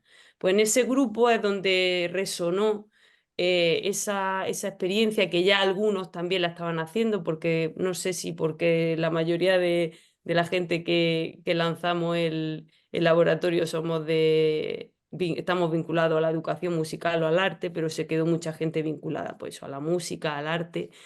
Y entonces en esas sesiones pues resonó la posibilidad de desarrollar una investigación piloto porque ya ellos hacían cosas similares, ¿no? Pero queríamos, porque en ese régimen de performatividad que muchas veces existe en los centros educativos de hacer innovación, de mostrarla del Facebook, del cole, del Instagram, porque tenemos que mostrar lo que hacemos, ellos y ellas nos decían, es que necesitamos saber qué alcance tiene esto que estamos haciendo, que a priori sabemos que funciona porque los niños y las niñas están contentos, parece que mejora la convivencia en el aula, pero necesitamos de alguna manera esto mirarlo desde un punto de vista más científico, ¿no? Querían investigar esa práctica y ahí pusimos en marcha un proyecto piloto de investigación. Sobre la marcha fuimos generando objetivos y tal, y se desarrolló esa primera investigación, pues de una forma un poco a veces rudimentaria porque íbamos teniendo que encajar. Ellos y ellas no habían tenido experiencia en investigación nunca. Hicimos algunas sesiones para, de alguna manera, hacer formación sobre cómo hacer la recogida de datos, cómo empezar a analizar. Y ahí se completó una investigación piloto sobre la incorporación de esas preferencias musicales. Si pasas a la siguiente diapositiva, en el curso siguiente seguían con muchas ganas de continuar con esa investigación. Tuvimos un encuentro ya por primera vez presencial, ahí nos veía todos con mascarillas y tal. Y ahí es donde surgió la necesidad de institucionalizar de alguna manera la investigación. Y os digo por qué. Porque empezaban a surgir dificultades dentro de los centros a la hora de desarrollar esta investigación. ¿Por qué? Porque el uso de las preferencias musicales de los chavales generaba conflicto, generaba a veces rechazo por parte de las familias que no entendían que en un aula se estuviera escuchando una canción que podía tener un contenido no apropiado para la escuela, según la familia. Y entonces vimos la necesidad de avalar a través de un proyecto que estuviera también avalado por una institución, más allá del grupo de investigación que nosotros teníamos, de esa investigación. Y por eso diseñamos y presentamos a una convocatoria de proyectos de investigación que tiene la Junta de Andalucía para docentes, un proyecto que se presentó en febrero y que se concedió en junio. Pero en la elaboración de ese proyecto, que la hicimos conjunta, obviamente, con los docentes y evidentemente también con una supervisión mayor de los investigadores de la universidad, porque bueno, teníamos más destreza en cómo elaborar ese tipo de proyectos, pero fue muy interesante ver cómo adaptar los procesos de investigación que nosotros tenemos muy claros desde fuera a el desarrollo luego en el ámbito escolar, ¿no? Y lo presentamos y bueno, nos lo concedieron en junio. Y en ese año lo que hicimos fue seguir formándonos. Entonces desarrollamos toda esa serie de conferencias y seminarios para seguir nutriéndonos y seguir de alguna manera construyendo ese marco de interpretación que nos iba a permitir después poner en marcha ya la investigación como ya de manera más seria, ¿no? Porque ya no suponíamos y teníamos la esperanza y que nos iban a conceder ese proyecto. Así que al año siguiente, si pasa al curso siguiente, ya empezamos a desarrollar la primera fase de ese proyecto, que se ha llamado Identidad musical y valores democráticos en el aula, implicaciones educativas del uso de las preferencias musicales del alumnado. Y en esa primera fase lo que hicimos en ese curso fue desarrollar cómo las estrategias de investigación dentro del aula desde la necesidad de hacerlo desde la docencia, porque se articulaban dos cosas, la investigación y la docencia, a través de las tertulias musicales dialógicas.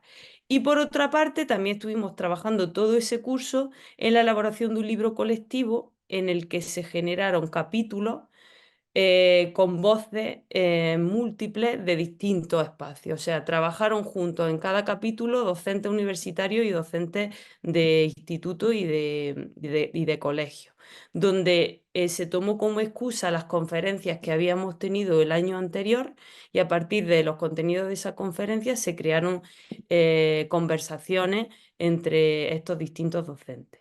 Y a la vez, pues como estáis viendo ahí, seguimos con nuestras propuestas de formación, en las que a mí sí me gustaría destacar que siempre había alguien que lanzaba esa conferencia, pero luego había un momento de tertulia muy diverso porque intentábamos invitar a personas muy diversas de diferentes contextos para también abordar esa temática.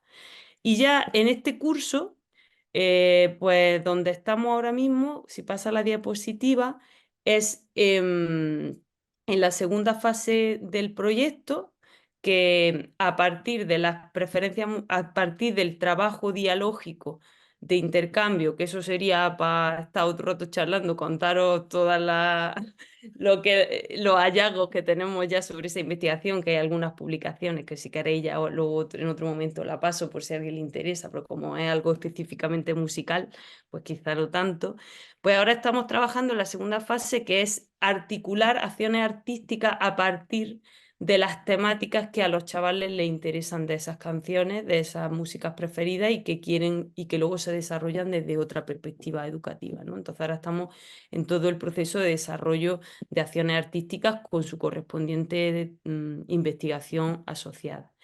Además, hemos generado un I+D con el grupo PROCIE de Málaga para seguir profundizando en el análisis de redes colaborativas en educación, porque aunque nosotros tenemos en marcha una tesis doctoral que la desarrolla un compañero del grupo, Javier Olvera, sobre la evaluación del propio laboratorio, pero ahora nos hemos implicado en este I+D de manera más mayor, porque estamos también trabajando con otro tipo de iniciativas parecidas. El libro este del que hablaba se publicó justo en este mes de septiembre, que se llama El Laboratorio Pedagógico, un espacio de investigación y transformación educativa.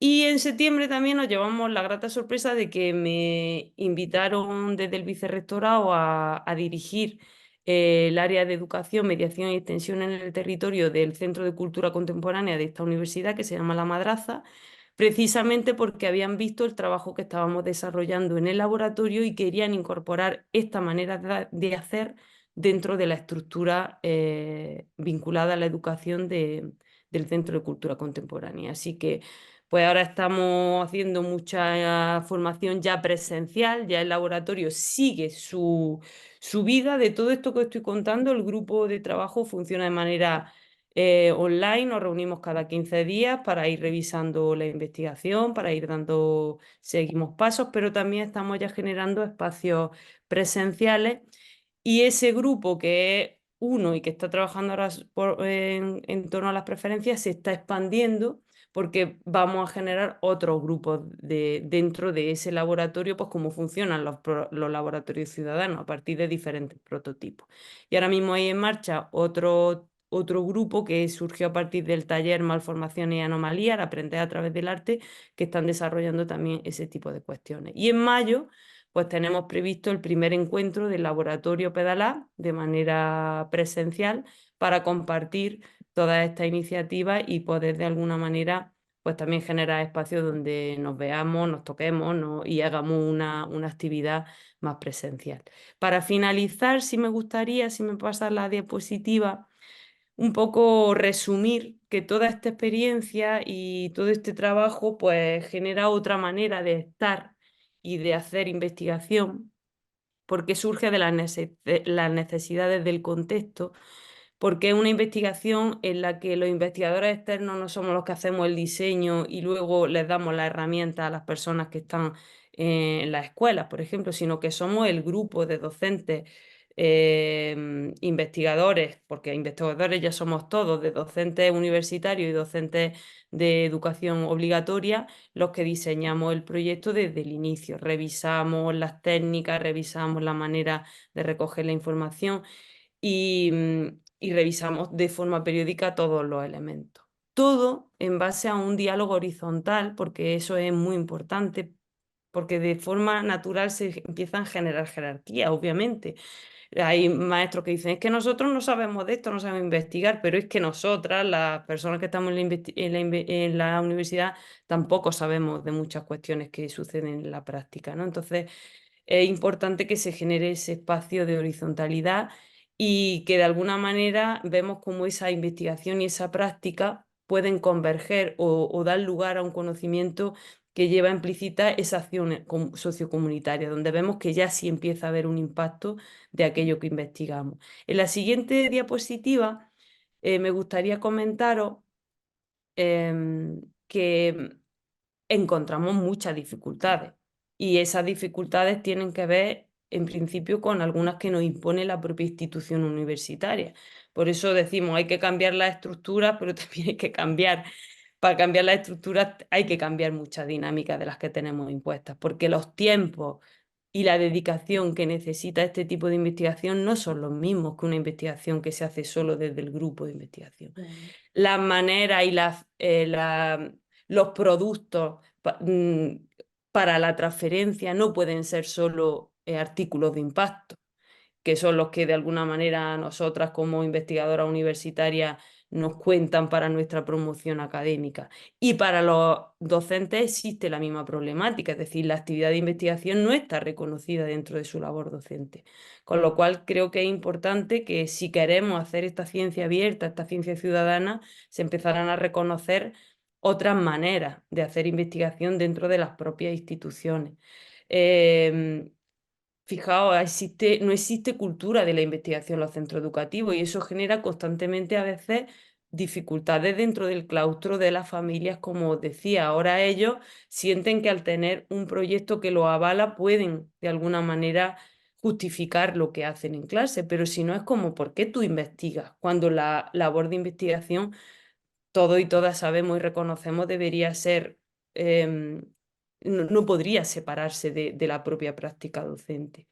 Y luego tendemos tendencia a refugiarnos en nuestras zonas de confort. Yo reconozco que hay veces que soy incapaz de decir, bueno, vamos a hacer la investigación de otra manera, porque no, hay que seguir unos pasos, ¿no? Y entonces ahí sí que buscamos la manera de encontrar otras formas y de alguna manera, pues eso, lo que os decía, minimizar esa jerarquía y buscar la horizontalidad. Y por último, y ya acabo, os lo prometo, la última diapositiva en la que sí que me gustaría comentaros qué aprendemos, ¿no? ¿Qué nos aporta? Porque creo que el éxito de que este laboratorio lleve funcionando desde 2021 y que sigamos ahí reuniéndonos cada 15 días y que haya crecido el proyecto de alguna manera, de poco a poco, pero que tenemos la sensación de ir consolidándolo, es porque hay una participación real. Hay una participación comprometida, respetuosa con el otro, activa y crítica con el propio proceso que llevamos y teniendo en cuenta la investigación como una herramienta muy potente dentro del aula y emparejada a la docencia. Los docentes de las escuelas y de los institutos nos dicen, es que a mí la investigación me ha empoderado, me ha permitido entender mejor mi práctica y poder explicarla mejor.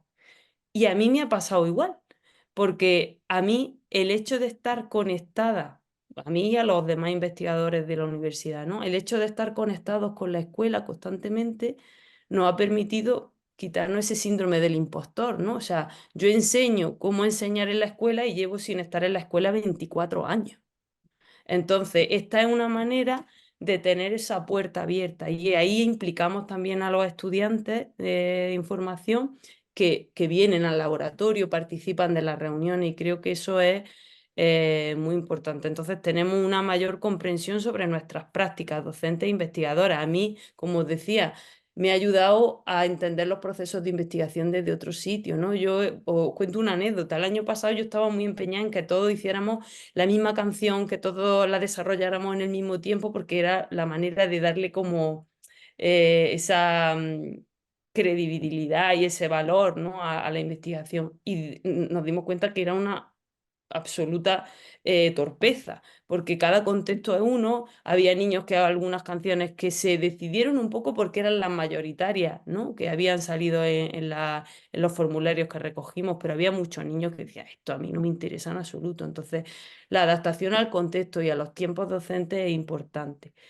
Y creo que de alguna manera eso propicia esa revisión de los procesos desde una perspectiva mucho más orgánica, que lo necesitamos también para hacer esa investigación más nuestra y de la sociedad, y que veamos que lo que investigamos tiene ese impacto. Y ya por último, quisiera que mostrara la última diapositiva, porque ahí he puesto el nombre de las personas que llevan a cabo este laboratorio. Yo estoy aquí de portavoz.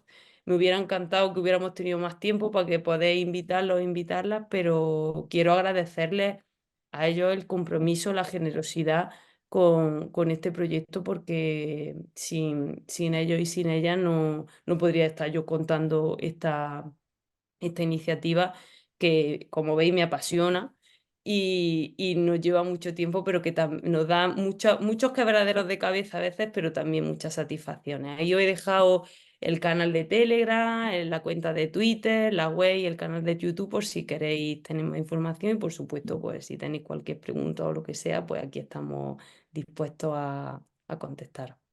Gracias.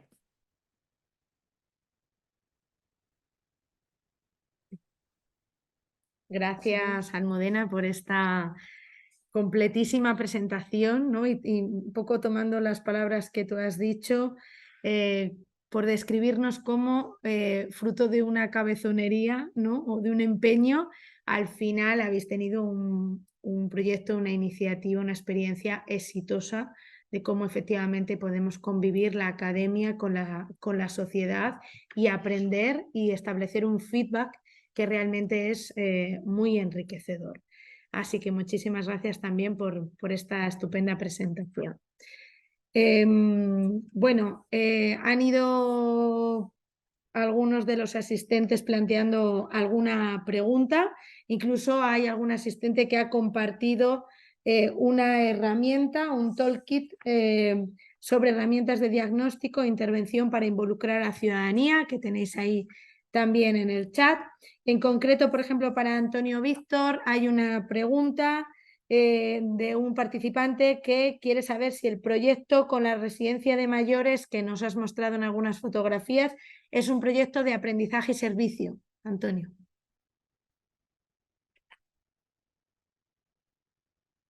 Bueno, no lo planteamos como tal, la verdad. No está planteado, es un proyecto europeo, surge como una iniciativa de un proyecto europeo y no está planteado como como un proyecto de aprendizaje de servicios, pero en realidad lo es, porque tiene las características de un proyecto de aprendizaje de servicio. Hay un grupo clase, hay un grupo de aprendizaje vinculado, en este caso, a dos asignaturas concretas de pedagogía social y de educación con mayores.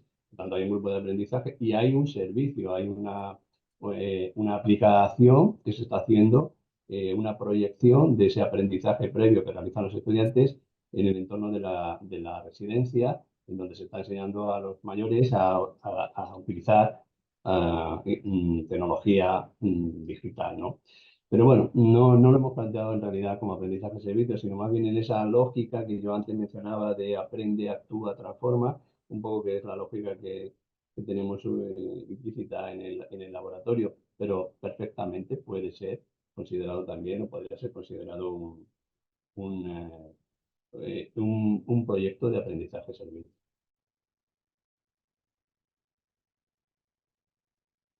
Gracias, Antonio. Hay otra cuestión que pregunta, en este caso a Ana María Escofet, que dice que a su modo de ver confundimos hacer investigación comprometida con la sociedad, Responsible Research and Innovation, con lo que tiene que ser un laboratorio, un living o ciudadano. Y la pregunta que hace al respecto es si creéis los ponentes que hay alguna diferencia.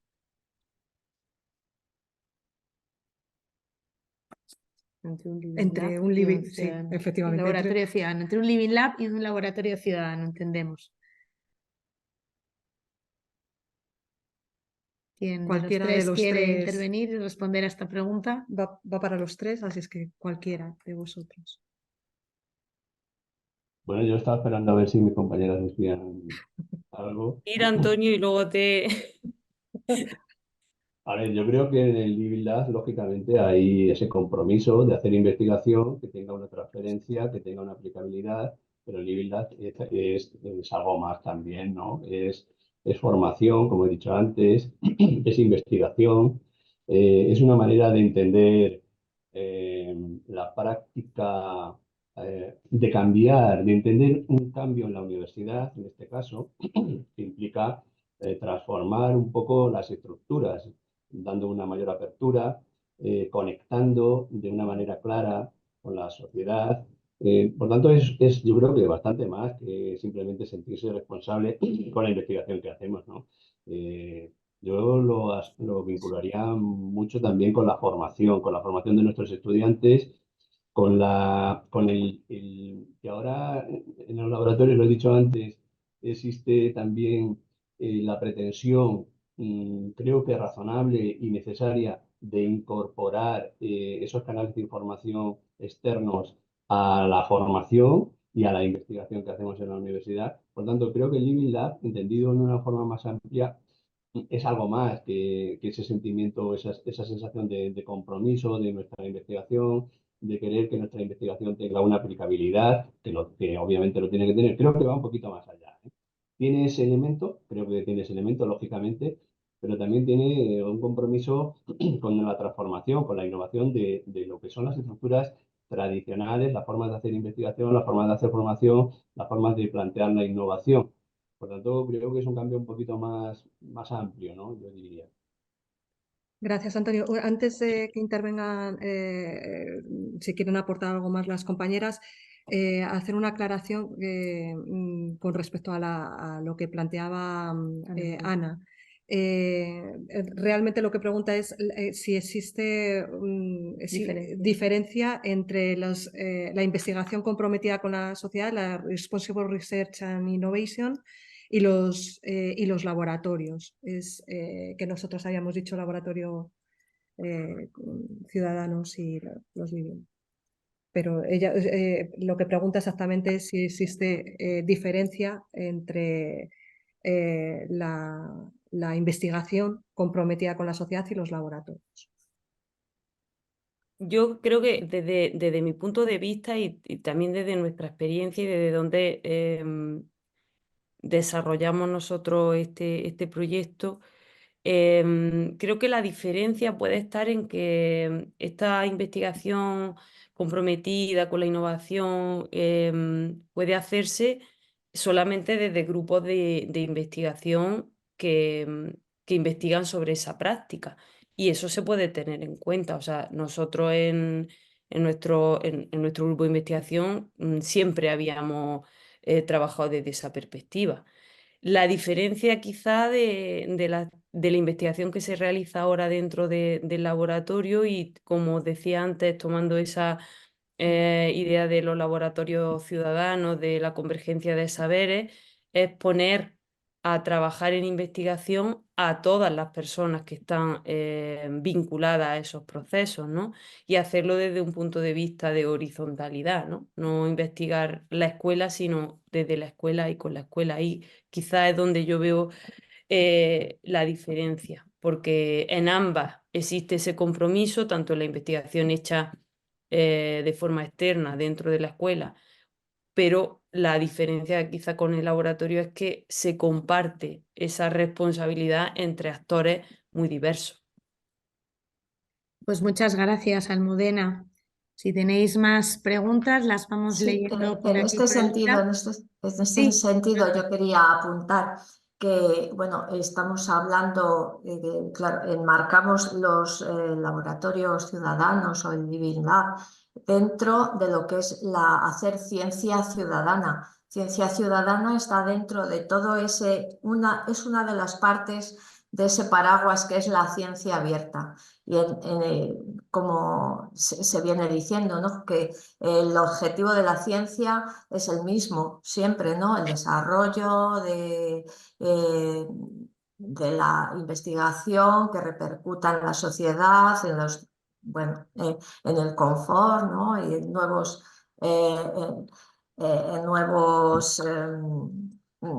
descubrimientos. Y la ciencia y lo que cambia ahora mismo es la metodología, o sea, los métodos, ¿no? Y entonces en la parte de ciencia ciudadana, claro, la metodología es que además incorporas a todos, no solo al investigador en ese desarrollo de esos proyectos o esa investigación, sino que incorporas a la ciudadanía, a la sociedad. Y bueno, dentro de esto también quería hacer un poco de promoción, ¿no? Del ámbito de las bibliotecas, que en esto tenemos mucho que hacer las bibliotecas y somos una pieza fundamental en todo este desarrollo de ciencia ciudadana, no solo de nosotros en nuestra actividad diaria, sino en el tema de las infraestructuras que podemos proporcionar el nuevo modelo de biblioteca, ¿no? Con el tema de espacios pues, para desarrollar laboratorios, makerspace y todo esto. Y luego dentro de nuestra profesión, que evidentemente las competencias y lo que hacemos también está cambiando. Es un tema, como se ha apuntado aquí, además transversal, ¿no? Nos compete a todos el desarrollo de todo esto y de la ciencia abierta y sobre todo también la ciencia ciudadana, claro. Muchas gracias, Transi. Es importante eso que has apuntado, el papel que tienen las bibliotecas, efectivamente, que además son unos centros que llevan desarrollando muchas prácticas de ciencia ciudadana sin ni siquiera existir esa denominación, Sí, ¿no? exacto. Entonces hay una tradición muy importante en ese sentido. Antes se llamaba extensión bibliotecaria, Efectivamente. pero una Pero cosa es muy un reducida. servicio, Pero ahora mismo... Muchas gracias, Transi. No sé si queréis añadir más preguntas. Yo sí que quisiera preguntar, por un lado, a Transi. Me gustaría preguntarle cómo cree que tenemos que llevar a cabo la formación de los investigadores para que realmente ejerciten y practiquen esto de la ciencia ciudadana. Y por otra parte, a nuestros otros dos ponentes, Almudena y Antonio Víctor, me gustaría, yo que soy del área de biblioteconomía, me gustaría saber en qué medida ellos ponen en práctica esos postulados de ciencia abierta, ¿no? Donde está pues la conexión precisamente de esa ciencia ciudadana, que ellos han descrito unos modelos y unos casos pues exitosos ambos. ¿Cómo practican dentro de esos laboratorios ciudadanos o de esas experiencias ciudadanas la ciencia abierta? Entonces, pregunta para Transi, pregunta para Almudena y para Antonio. Como queráis, empezad como queráis. Bueno, que cómo podemos Formar a los a los investigadores investigadores. realmente, porque no todo el mundo conoce todavía esos postulados de la ciencia abierta, sobre No. todo en lo que atañe a la gestión de datos, no tanto de productos de investigación, pero sí de datos de investigación. Entonces, ¿cómo podemos? Pues, Porque lo enmarco dentro de lo que es el proyecto que ampara este webinar, que es el proyecto de alfabetización en datos que llevamos a cabo desde el Grupo Inforal. ¿Cómo podemos promover la formación, la capacitación también de los investigadores en todos esos postulados de ciencia abierta?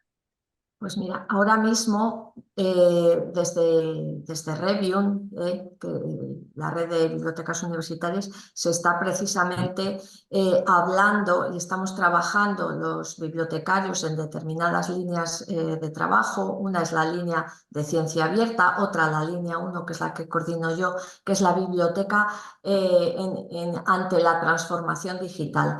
Y recogemos precisamente el tema de la pedagogía, la formación a todas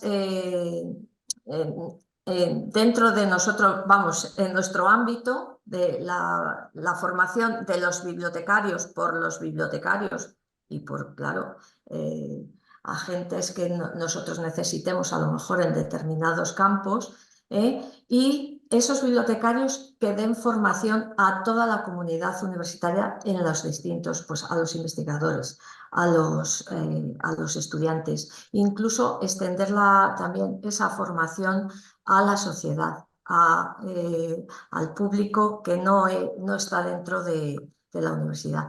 Y esto todo, nosotros tenemos conocimientos ahora mismo en lo que son las técnicas y las herramientas disponibles de ciencia abierta, lo que decías tú, cómo gestionar los datos, cómo abrirlos,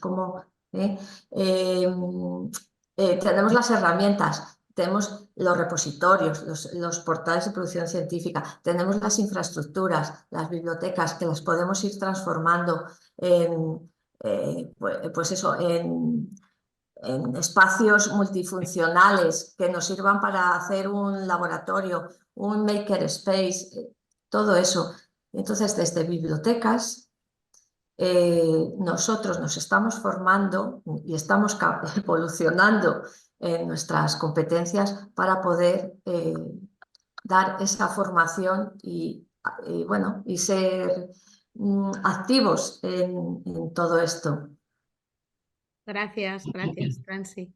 Antonio Víctor y Almudena, ¿cómo desde esos proyectos de Laboratorio de Ciudadanos practicáis también ciencia abierta? Almudena. ¿Empiezo yo?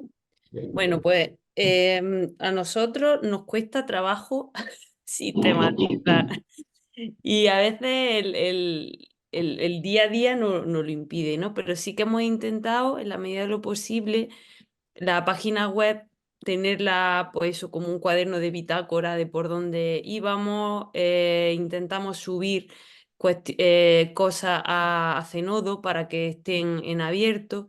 Y ahora con la investigación que estamos realizando más específicamente de las preferencias musicales, tenemos un espacio que ahora todavía no está público, pero sí donde vamos alojando toda la recogida de datos, todas las observaciones, todas las sesiones se graban y luego la idea es también hacer un relato de la propia investigación, pero como las manos que tenemos son las que tenemos, cuesta trabajo llevarlo todo al día, pero no sé si era esa tu pregunta, Sí, sí, Yolanda, sí, sí, sí. por ahí vamos, ¿no? Luego los textos, pues bueno, intentamos que el tema del libro ahora va a salir otro libro que estamos elaborando con un enfoque más específico de la propia investigación y va a aunar ahí un poco esa labor más divulgativa de experiencias con la parte más analítica de la investigación y ese es un poco el trabajo que estamos aprendiendo, ¿no? También toda la elaboración de vídeos, de pequeños vídeos, pequeñas píldoras que queremos realizar y precisamente el encuentro este de mayo, que lo vamos a organizar no en el formato habitual de congreso ni de jornada, sino que va a ser un espacio de formación y de traer las propuestas y las acciones artísticas que se han estado haciendo en los centros. Van a venir los niños y las niñas a exponerlo en el encuentro y después los maestros y las maestras vamos a estar trabajando en grupos de diálogo sobre el propio desarrollo de las actividades y al final del encuentro habrá una sesión de exposición de estos resultados o de estas conversaciones de cara también a la ciudadanía. Y ahí es un poco donde andamos, buscando las maneras de encontrar los tiempos y el espacio para poder desarrollarlo.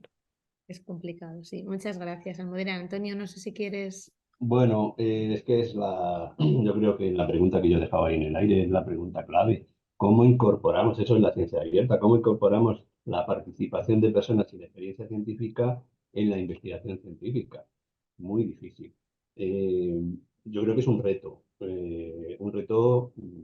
como investigadores, como docentes, como participantes dentro de un proyecto de laboratorio Living Lab, ciudadano, social o como lo queramos llamar. Yo creo que esa participación de personas sin experiencia, ciencia abierta, la estamos consiguiendo en algunos de los proyectos, como he mencionado aquí en la presentación, en el caso de escolares, cuando vienen las visitas y luego les hacemos hacer una actividad en la sala paralela que tenemos, en la sala contigua, cómo de alguna manera esa actividad que hacen también sirve para incorporar sus pequeños saberes o grandes saberes de esos niños en relación con el cambio climático, en relación con sus dudas. De esa manera incorporamos algo. En el proyecto de los mayores de la residencia, obviamente también, cuando estamos recogiendo sus vivencias sobre la escuela y que ellos mismos sean capaces de proyectar esas vivencias en un formato actual, en fin, los blogs, todo este tipo de cosas, de alguna manera también estamos incorporando esa ciencia, esa sabiduría popular, ¿no? Pero es complicado, es complicado. Es complicado para nosotros. Probablemente en un entorno de un laboratorio más abierto, más ciudadano, en ese sentido más vecinal, más comunitario, pues sí que sea más sencillo, porque ahí hay un compartir saberes, un ayudarse unos a otros. Tú me ayudas a mí, yo te ayudo a ti. En proyectos a veces de tipo manufacturero, es decir, hacer algo físico, algo material, ¿no? Pero a veces también son proyectos que llevan implícito pues una actuación social, vecinal, comunitaria, ¿no? Entonces, bueno, es una buena pregunta y es difícil. Yo creo que es un reto que tenemos ahí, Ana también, lógicamente, en nuestro laboratorio, esa incorporación en el caso de la investigación que tú preguntabas, de la ciencia, de incorporar personas sin esa experiencia científica, obvio, a ese proceso, ¿no? Pero bueno, ahí lo dejo. Pues muchísimas gracias por vuestras respuestas. No sé si hay alguna última cuestión que los asistentes quieran plantear. Y si no hay más cuestiones, pues lo que nos queda fundamentalmente es agradeceros enormemente a Transi, a Almudena y a Antonio vuestra generosidad, fundamentalmente por haber estado hoy aquí con nosotros, por esa gran cantidad de conocimientos y de ideas y de entusiasmo que nos habéis transmitido en relación con este tema que no puede estar más de actualidad y que yo creo que a todos los que estamos aquí hoy presentes nos preocupa, nos ocupa. Y sobre todo tenemos esa intención y ese interés por tratar de llevarlo a cabo a través de las distintas redes y laboratorios a los que pertenecemos, EdusaLab, Reunid y otros con la red, con los compañeros de las bibliotecas que son para nosotros fundamentales y claves. Yo creo que son en todas las universidades, pero lógicamente nosotros tenemos que resaltar pues a los compañeros de las bibliotecas de la Universidad de Salamanca que nos apoyan y nos ayudan en todas las acciones que necesitamos. Yo quisiera también agradecer sí. a todas las personas que han asistido por supuesto. a este seminario web. La verdad es que hemos tenido un feedback muy positivo y agradecemos mucho todos los mensajes bonitos que nos habéis enviado, agradeciendo que hiciéramos esta actividad. Ya sabéis que esta es una actividad que se enmarca dentro de un proyecto de investigación sobre alfabetización en datos que estamos llevando a cabo el grupo de investigación Inforal, en el que aprovechamos para saludar a los otros miembros del grupo, a Azucena, a Fina, a José y a Cris, porque en ellos solamente somos hoy la parte visible, pero esto es un equipo de mucha gente que además es interdisciplinar, con lo cual también practicamos ciencia abierta y trabajamos un poquito también laboratorios ciudadanos, así que agradeceros muchísimo vuestra participación. Recordamos que el webinar está siendo grabado y que la grabación se podrá consultar, se podrá acceder a ella a través de la página web del GIR. Sí, y a través de YouTube también. Así que en cuanto editemos revisemos un poquito la grabación y la editemos un poquito, pues la compartiremos de manera inmediata en abierto con todos vosotros. Pues nada, ¿de acuerdo? Muchas gracias. Muchísimas gracias. Y hasta la próxima. Y efectivamente, hasta la próxima. Muchas gracias. Muchas gracias. Muchas Buen día. gracias a todos. Buen día. Adiós.